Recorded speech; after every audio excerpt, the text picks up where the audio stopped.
You are forewarned. If Kamala Harris loses, the Democrats will try to kill free speech ASAP. I definitely agree with this prediction. If Trump wins, they're gonna have to kill free speech because free speech is what's killing their candidate.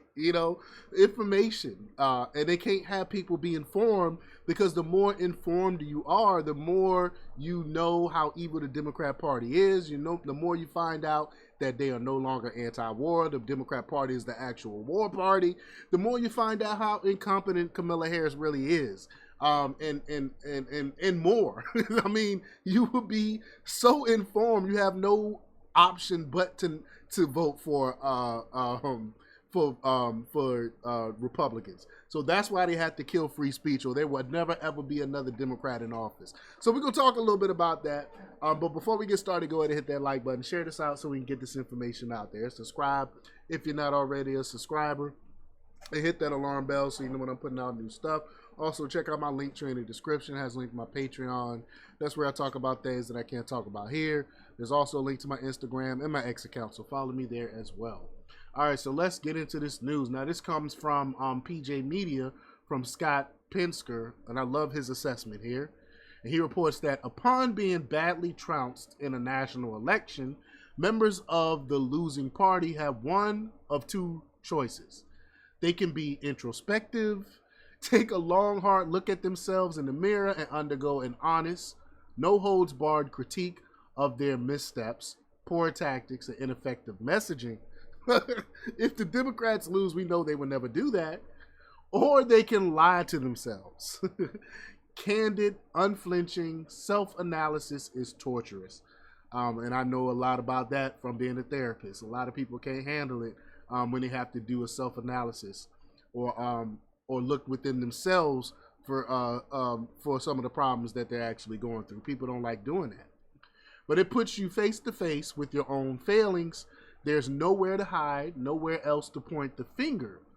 And in a presidential campaign with thousands of people, hundreds of regions, and countless moving parts, it also requires you to hold your team members accountable. Accountability, what's that? That's what Democrats say. Which is why lying is so popular. Whenever the media talks about lying, they always portray it in a negative light.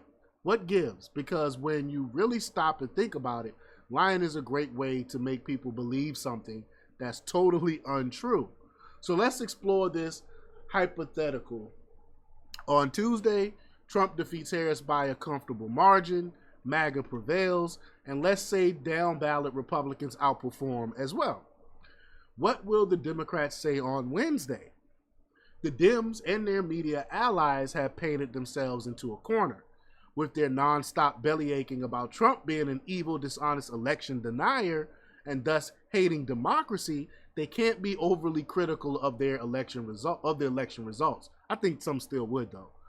Even by the lofty standards of the liberal media, that level of hypocrisy would be a bit too much.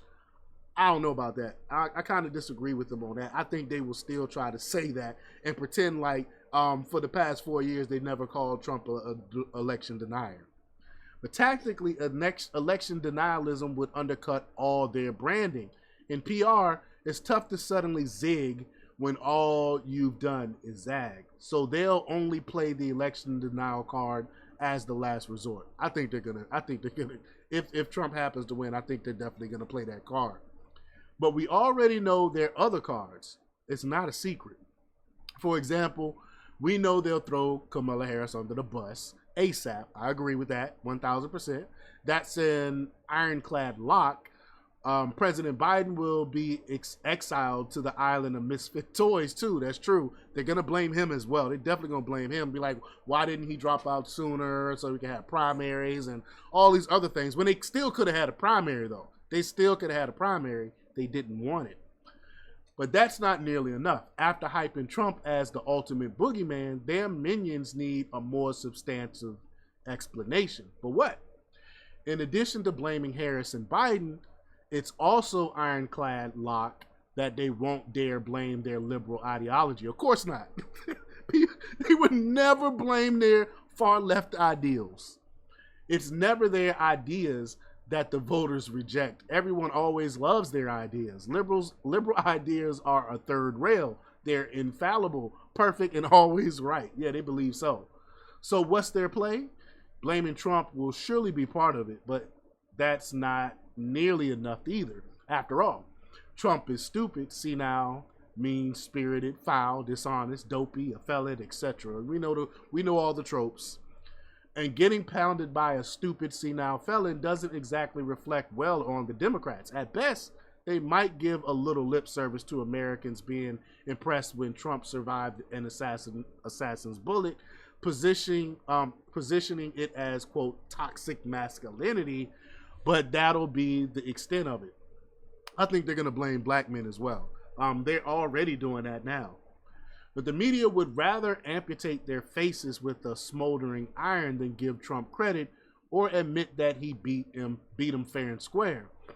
But there is one explanation that protects their hurt feelings, obscures the truth, and let them continue with the ongoing PR narrative of liberals being good, Republicans bad, liberals being good, Republicans being bad, Trump being evil, and the media being blameless. They're gonna come after free speech. I definitely agree with that. With the vengeance.